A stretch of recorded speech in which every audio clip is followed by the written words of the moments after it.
everyone, and welcome back to the Math Office. Today we talked about conditional statements, and this is going to be a quick overview of what we talked about in class.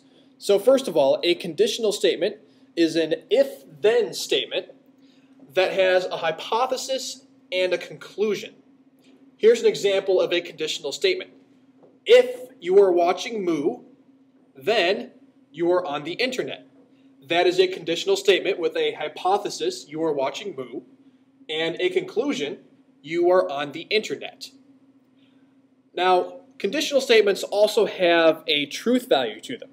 They're either always true or they can be proven false. In this case, this is a true statement. Since Moo is only available online, you are on the internet if you are watching Moo. So this is an example of a true conditional statement. Now let's take a look at converses.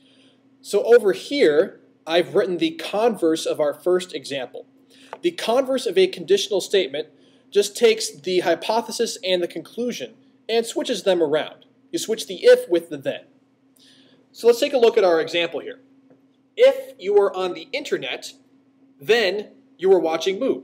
So what I've done is I've taken the hypothesis and the conclusion from the previous example and just switched them around. That's all there is to writing a converse. Now let's take a look at the truth value of this converse. This is going to be one that's false, and we need to find a counterexample to show that this is going to be false. So if you are on the internet, then you are watching Moo. Now it's not necessarily true that if you're on the internet you are watching Moo, even though I would like you to be. But if you're on the internet, you could be doing any number of things. You could be checking your email, you could be checking Facebook, you could be checking Twitter, you could be doing any number of things on the internet. You could be checking your fantasy baseball team. You could be chatting online with friends.